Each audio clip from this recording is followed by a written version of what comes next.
le Premier ministre Amadou Gon Coulibaly. À ses côtés, les ministres Abdourahmane Cissé, Adama Kone, Thierry Tano, Nialé Kaba, Isaac Dey et l'ambassadeur de Côte d'Ivoire aux États-Unis, Daouda Diabaté. En face, le vice-président de la Banque mondiale région Afrique, Mactar Diop, entouré de ses collaborateurs. La délégation ivoirienne frappe à toutes les portes de l'économie et de la haute finance. Elle dépose sur la table une préoccupation majeure. Il est bon que nous ayons des projets importants et structurants pour l'économie ivoirienne. Qu'on n'ait pas à saupoudrer les ressources de la banque sur de petits projets, en dehors du coût que ça représente en termes de gestion, mais ça peut ne pas impacter comme nous voulons l'économie ivoirienne.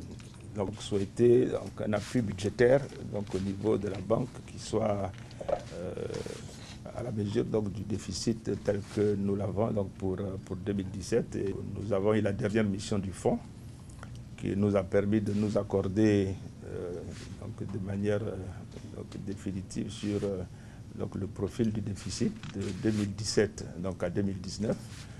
L'exercice est concluant. Après plus d'une heure d'échange, la Banque mondiale annonce que la Côte d'Ivoire peut se présenter à son guichet et pour cause. Les performances de la Côte d'Ivoire ont justifié cet appui de la communauté internationale. Ça s'est traduit par une augmentation de l'allocation IDA pour le cycle 18 de 21%. Nous allons passer de 600 millions de dollars qui était l'allocation IDA de la Côte d'Ivoire au cours des 3 dernières années à une allocation de 720 millions de dollars. Nous sommes également entretenus sur les appuis budgétaires que nous allons apporter à la Côte d'Ivoire. Le montant définitif n'a pas été arrêté, mais cela devrait se situer entre 100 millions de dollars ou 125 millions de dollars.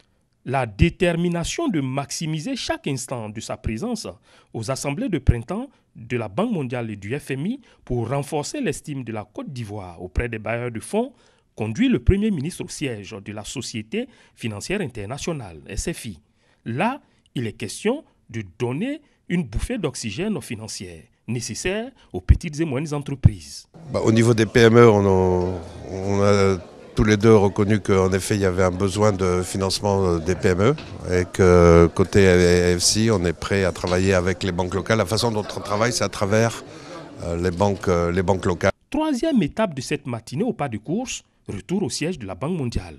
Au programme, audience avec le vice-président exécutif de la MIGA, un autre guichet du groupe de la Banque mondiale. Nous soutenons le secteur d'énergie, le secteur d'infrastructure et on a surtout soutenu le pont HKB, le pont Henri Konan Bédié, et elle aimera bien d'autres secteurs dans lesquels nous pourrons intervenir dans le futur.